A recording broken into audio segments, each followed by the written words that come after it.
नमस्कार बच्चों, हम नाइन्थ क्लास की एक्सरसाइज कर रहे हैं 8.1। अब इसका जो दूसरा सवाल है वो 8.1 का कि दर्शाइए कि यदि किसी चतुर्भुज के विकर्ण परस्पर समकोण पर समद्विभाजित करें तो वह एक समचतुर्भुज होता है।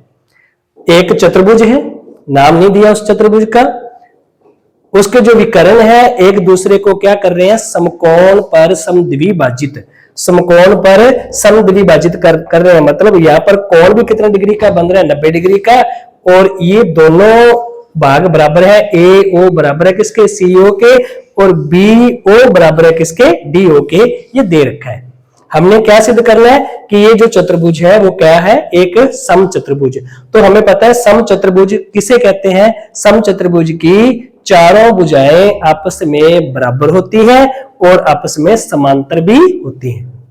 समांतर चतुर्भुज में क्या होता था, समांतर चतुर्भुज में क्या होता है कि इसकी आमने सामने की भुजाएं बराबर और समांतर होती हैं, और इसमें समचतुर्भुज में चारों भुजाएं बराबर होती हैं और आपस में आमने सामने की भुजाएं आपस में समांतर होती है। ठीक है, तो सेम उसी तरीके से प्रमेय वाला सवाल है, तो हम इसको कैसे सोल्व करेंगे। सबसे पहले हम क्या लिखेंगे, दिया है। ठीक है, सबसे पहले हम लिखेंगे दिया है। क्या दे रखा है, एक चतुर्भुज ए बी सी डी जिसके विकर्ण परस्पर होता है एक दूसरे, परस्पर समकोण पर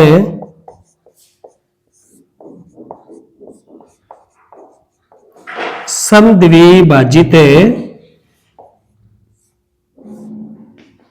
करते हैं। ये अपने को दे रखा है। ठीक है, सिद्ध क्या करना है, दूसरा पॉइंट आपको पता है, दूसरा पॉइंट आता है सिद्ध करना है। क्या सिद्ध करना है अपने को, हमने सिद्ध करना है कि जो चतुर्भुज ए बी सी डी है वो क्या है, एक समचतुर्भुज है।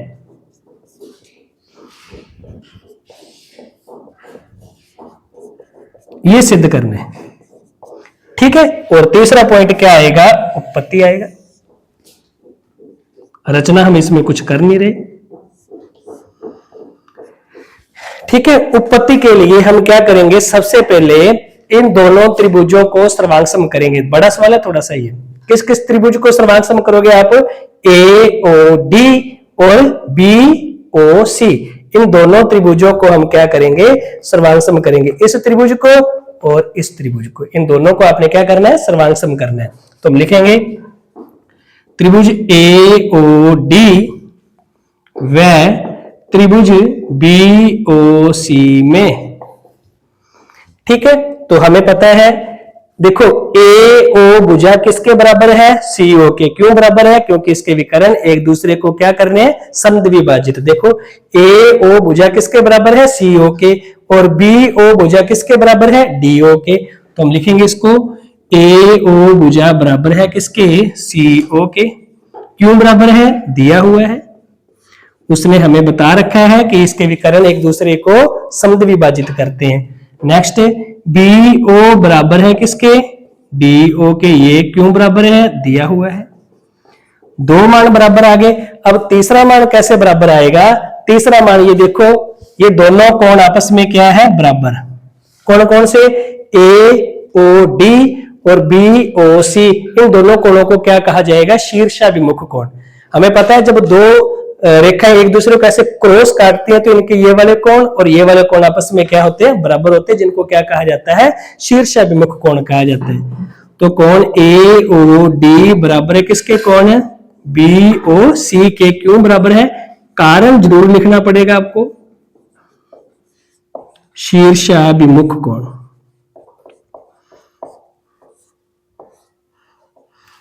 ठीक है, शीर्षाभिमुख कोण आपस में क्या है, बराबर है। तो देखो तीन मान बराबर आ गए, तो हम इसको ऐसे लिख सकते हैं, त्रिभुज ए ओ डी सर्वांग सम है त्रिभुज बी ओ सी। देखो इसका संकेतिक रूप ए ओ किसके बराबर है, सी ओ के। नहीं, बी ओ सी नहीं लिखा जाएगा, सी ओ बी लिखा जाएगा, सी ओ बी।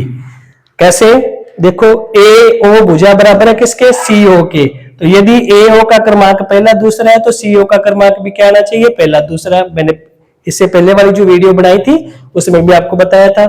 बी ओ बराबर है किसके, डी ओ के। बी ओ का क्रमांक है दूसरा तीसरा, डी ओ का क्रमांक भी कौन सा है, दूसरा तीसरा। कौन ए ओ डी बराबर है किसके, बी ओ सी के। कौन ए ओ डी बराबर है किसके, बी ओ सी के। तो कौन भी आपस में क्या आ रहा है, बराबर आ रहा है, बराबर आ रहा है। तो ये क्या हो गया इसका संकेतिक रूप। तो दोनों त्रिभुज आपस में क्या हो गए, सर्वांग सम। किस नियम से सर्वांग सम हुए, एस ए एस नियम से। ये आपको अच्छे तरीके से समझ में आ गया, ठीक है। तो अब हम इसके बाद हमें पता है कि सर्वांग सम त्रिभुजों के जो भाग बच गए वो आपस में क्या होते हैं, बराबर होते हैं। सर्वांग सम त्रिभुजों के संगत भाग बराबर होते हैं, जिसको अपने क्या लिख सकते हैं, बाई सीपीसीटी, ठीक है। तो हम क्या लिखेंगे, सर्वांग सम त्रिभुजों के संगत भाग बराबर होते हैं। अब बराबर हमने क्या करना है इसमें, देखिए हम बराबर भुजा बराबर नहीं करेंगे, हम क्या करेंगे, देखो कौन है ओ ए डी, ये वाला कौन, इसका कौन सा कौन, ओ ए डी, तो किसके बराबर होगा, ओ सी बी के। किसके बराबर होगा, ओ सी बी के। ये वाला कौन आपस में क्या हो जाएगा, बराबर। देखो ओ ए डी, इधर से क्या बन रहा है, ओ सी बी, समझ रहे हो, ओ ए डी और इधर से क्या बन रहा है, ओ सी बी। तो हम लिखेंगे इसको ओ ए बी बराबर है किसके, ओ सी बी के। यहां पे मैं लिख सकता हूं by C P C T. ये दोनों कोण आपस में क्या हो गए, बराबर। देखो कोण ए बराबर है किसके, कौन है, सी के। कौन सा कोण ए है, ओ ए डी बराबर है किसके, ओ सी बी के। तो ये दोनों कोण कौन से कोण है, देखो अब जेड की शेप बन रही है ना, ये देखो जेड की शेप बन रही है, जेड की शेप बन रही है, तो इसका मतलब ये दोनों कोण आपस में बराबर आ रहे हैं। तो ये बराबर कोण है, तो ये कौन से कोण कहलाएंगे, एकांतर कोण। कौन से कोण कहलाएंगे, एकांतर कोण। क्योंकि जो जब दो रेखाओं को एक तिर्क रेखा काट रही है, तिर्क रेखा के काटने के बाद जो एकांतर कोण बराबर आए, तो वो आपस में अगर बराबर है एकांतर कोण, तो दोनों रेखाएं आपस में क्या होंगी, समांतर होंगी। दोनों रेखाएं आपस में क्या होंगी, समांतर। तो हम इसमें लिख सकते हैं, देखो चूंकि एकांतर कोण, बहुत बढ़िया सवाल है, ध्यान से समझना, एकांतर कोण बराबर है,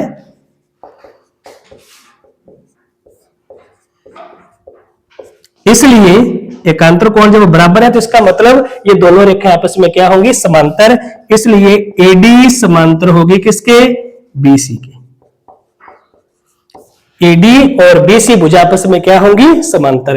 अब हमें यह पता चल गया कि इसकी आमने सामने की भुजाएं क्या आ रही है, समांतर।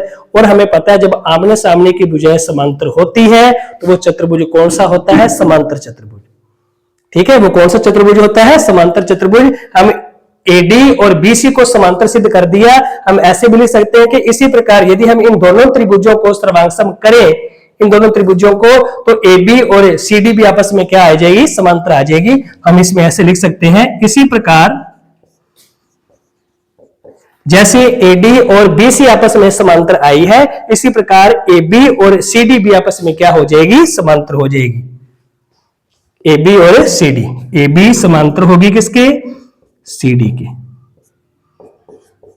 ठीक है, अब देखो एबी और सीडी भी आपस में क्या होगी, समांतर। बीसी और एडी भी आपस में क्या होगी, समांतर होगी। ठीक है, अब ये आमने सामने की भुजाएं समांतर है, तो ये चतुर्भुज हम कौन सा कह सकते हैं, समांतर चतुर्भुज कह सकते हैं। क्योंकि समांतर चतुर्भुज में आमने सामने की भुजाएं क्या होती है, समांतर होती है। तो आमने सामने की भुजाएं हमने क्या कर ली, समांतर सिद्ध कर ली। दोबारा फिर देखिए, एक चतुर्भुज है, इसके विकर्ण एक दूसरे को समकोण पर समद्विभाजित करते हैं। हमने क्या सिद्ध करना है कि ये जो चतुर्भुज है ये क्या होगा, एक समचतुर्भुज। समचतुर्भुज में क्या होना चाहिए, आमने सामने की भुजाएं समांतर तो होनी चाहिए, लेकिन सारी भुजाएं आपस में बराबर भी होनी चाहिए। तो हमने क्या किया, इन दोनों त्रिभुजों को लिया, ए ओ डी और बी ओ सी, इन दोनों को क्या कर दिया, सर्वांगसम। सर्वांगसम त्रिभुजों के संगत भाग बराबर होते हैं। तो कोण ए ओ डी बराबर आ गया किसके, कोण ओ ए ओ सी बी के। तो ये दोनों कोण कौन से कोण है? एकांतर कोण। जब एकांतर कोण बराबर आ गए तो हमें पता है वो दोनों रेखाएं आपस में क्या होंगी? समांतर। तो एडी समांतर आ गई किसके? बीसी के। ठीक है, अब एडी और बीसी समांतर आ गई। अब जब जैसे हमने इन दोनों त्रिभुजों को सर्वांग किया है तो हम इन दोनों त्रिभुजों को भी सर्वांग कर सकते हैं। किस किस को? ए ओ बी और सी ओ डी, इन दोनों को भी सर्वांग करके हम ए बी और डी सी को क्या कर सकते हैं? समांतर सिद्ध कर सकते हैं। तो वो करने की जरूरत नहीं है, हमने सीधा लिख दिया कि इसी प्रकार ए बी समांतर है किसके? डीसी के। ठीक है, जैसे हमने इसको किया है ऐसे हम ए बी और डीसी को भी समांतर कर सकते हैं। ठीक है, अब ए बी और डीसी समांतर होगी, बीसी और एडी समांतर होगी, तो ये चतुर्भुज कौन सा हुआ? समांतर चतुर्भुज हुआ। ठीक है, तो ये थोड़ा आप नोट कर लीजिए। अब इसको मैं मिटा रहा हूं।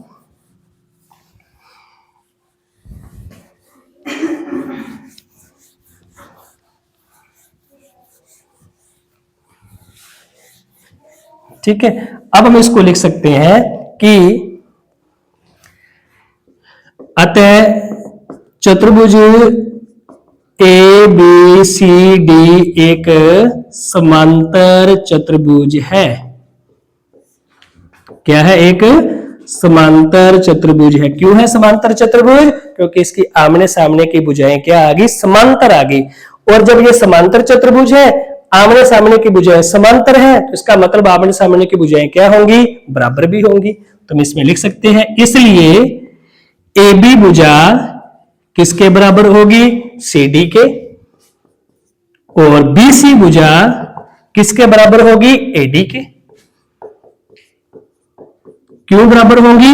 क्योंकि ये चतुर्भुज कैसा है? एक समांतर चतुर्भुज है। लेकिन हमने समांतर सिद्ध नहीं करना, हमने क्या सिद्ध करना है? सम चतुर्भुज। सम चतुर्भुज में सारी भुजाएं क्या होती है? बराबर होती हैं। तो अब हम सारी भुजाएं बराबर सिद्ध करने के लिए हम फिर क्या करेंगे? ये दो त्रिभुज लेंगे। बड़ा सवाल है, ये ध्यान से समझना। दो त्रिभुज लेंगे, कौन कौन से? ए ओ डी और सी ओ डी। इन दोनों त्रिभुजों को सर्वांग कर देंगे। किस किस को? ए ओ डी और सी ओ डी। तो दोनों त्रिभुज हम लिखेंगे ए ओ डी व त्रिभुज सी ओ डी में। इन दोनों को सर्वांग करने के लिए हमें पता है ए ओ भुजा बराबर है किसके? सी ओ के। दिया हुआ है क्योंकि विकर्ण आप एक दूसरे को क्या कर रहे हैं? समद्वि विभाजित। तो ए ओ भुजा बराबर है किसके? सी ओ के। क्यों बराबर है? दिया हुआ है। ओडी दोनों में क्या आ रही है? उभयनिष्ठ। ओडी दोनों में क्या आ रही है? उभयनिष्ठ।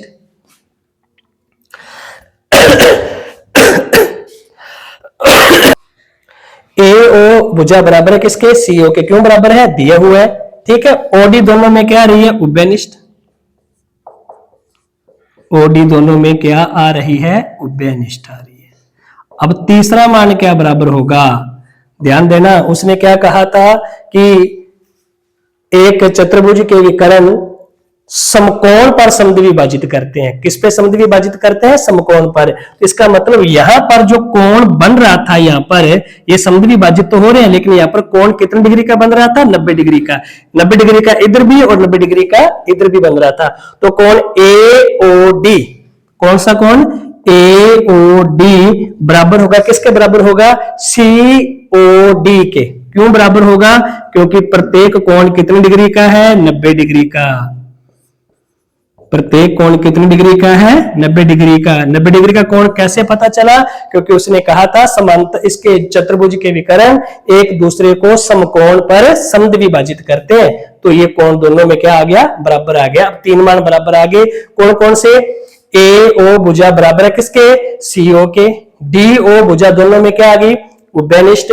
ये वाला कोण और ये वाला कोण आपस में क्या आ गया? बराबर। क्यों बराबर आ गया? प्रत्येक कोण है 90 डिग्री। तो दोनों त्रिभुज क्या हो गए? सर्वांग सम। ए ओ डी सर्वांग सम है किसके? सर्वांग सम है सी ओ डी के। देखो संकेतिक रूप में है क्या? ए ओ बराबर है किसके? सी ओ के। ए ओ का क्रमांक, सी ओ का क्रमांक, ओ डी। ठीक है, ओ ओ। ठीक है, तो कौन सा नियम लगेगा इसके अंदर? दो तो भुजाएं बराबर है और एक कोण बराबर है, तो नियम लगेगा इसके अंदर एस ए एस नियम से।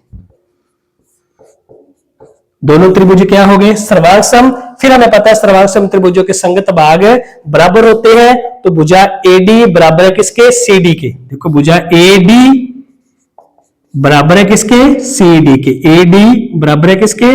सीडी के। तो यहां पे मैं लिख सकता हूं बाई सीपीसीटी। ठीक है, अब भुजा एडी बराबर आ गई किसके? सीडी के। देखो एबी भुजा किसके बराबर है? सीडी के, लेकिन सीडी किसके बराबर आ गई? एडी के। और एडी किसके बराबर है? बीसी के। तो इसको हम समीकरण नंबर 1 लिख सकते हैं और इसको हम समीकरण नंबर 2 लिख सकते हैं। अब मैं लिख सकता हूं समीकरण नंबर 1 व समीकरण नंबर 2 से। ध्यान देना, एबी भुजा बराबर है किसके? देखो एबी भुजा किसके बराबर है? सीडी के, बिल्कुल। लेकिन सीडी किसके बराबर है? एडी के, बिल्कुल। लेकिन एडी किसके बराबर है? बीसी के। तो इसका मतलब चारों भुजाएं आपस में क्या आ गई? बराबर आ गई। चारों भुजाएं क्या आ गई? बराबर आ गई। तो अब हम लिख सकते हैं अतः चतुर्भुज ए बी सी डी एक समचतुर्भुज है। क्योंकि समचतुर्भुज में क्या होता है? आमने सामने की भुजाएं समांतर और आपस में क्या होती हैं? बराबर। समांतर हमने पहले सिद्ध कर दिया था आमने सामने की भुजाएं, क्योंकि वो समांतर चतुर्भुज सिद्ध हो गया। ठीक है, अब आमने सामने की भुजाएं तो समांतर आ गई। अब अपने सिद्ध क्या करना था कि आमने सामने की भुजाएं समांतर तो है, लेकिन चारों आपस में क्या आनी चाहिए? बराबर आनी चाहिए। जब आमने सामने की भुजाएं समांतर आ गई तो इसका मतलब वो क्या बन गया? समांतर चतुर्भुज। जब समांतर चतुर्भुज है तो उसकी आमने सामने की भुजाएं क्या होंगी? बराबर। ठीक है, आमने सामने की भुजाएं बराबर आ गई। अब आमने सामने की भुजाएं तो बराबर है, तो फिर हमने इन दोनों त्रिभुजों को क्या कर दिया? सर्वांग सम किया। तो सर्वांग सम त्रिभुजों के संगत भाग बराबर होते हैं। तो एडी भुजा बराबर आ गई किसके? सीडी के। इसका मतलब चारों भुजाएं आपस में क्या आ गई? बराबर। जब चारों भुजाएं बराबर है तो वो चतुर्भुज कैसा हो गया? एक सम चतुर्भुज हो गया। ठीक है, बहुत अच्छा सवाल है ये वाला, बड़ा जरूर है, लेकिन अगर आप समझ के करोगे तो बिल्कुल आसानी से आप इसको सोल्व कर सकते हो। ठीक है, तो सबसे पहले इन दोनों त्रिभुजों को लेना है। ठीक है, इन दोनों त्रिभुजों को लेके कोण एकांतर कोण बराबर आ गए। एकांतर कोण बराबर आते ही दोनों भुजाएं क्या होगी? समांतर होगी। तो जैसे ये समांतर हुई है वैसे ये भी समांतर हो जाएंगी। तो ये चतुर्भुज कैसा बन गया? एक समांतर चतुर्भुज बन गया। समांतर चतुर्भुज की आमने सामने की भुजाएं क्या होती है? बराबर होती है, वो हमने लिख दिया। फिर इन दोनों त्रिभुजों को लिया, इन दोनों त्रिभुजों को क्या किया? सर्वांग सम करके एडी भुजा बराबर आ गई किसके? सीडी के। तो जब समीकरण नंबर 1 और समीकरण नंबर 2 से आपने सॉल्व किया तो चारों भुजाएं क्या आ गई? बराबर आ गई। तो इससे ये सिद्ध हो गया कि ये एक समांतर चतुर्भुज तो है, लेकिन चारों भुजाएं बराबर है, तो क्या हो गया? ये एक सम चतुर्भुज हो गया। ठीक है, अगर आपको ये वीडियो अच्छी लग रही है तो एक लाइक का बटन जरूर दबाओ। और इसके बाद 9th क्लास वाले जो बच्चे जो ये वीडियो देख रहे हैं, तो आप कमेंट के माध्यम से आप मेरे को बता सकते हो कि सर इस एक्सरसाइज का ये वाला क्वेश्चन आपने करवाना है, तो मैं पहले वो करवा दूंगा। ठीक है, तो आप ये वीडियो देखो और अगर अच्छी लगे तो एक लाइक का बटन जरूर दबाओ। अगर आपने चैनल को सब्सक्राइब नहीं किया तो चैनल को सब्सक्राइब करना मत भूलना। ठीक है, धन्यवाद, बहुत बहुत धन्यवाद।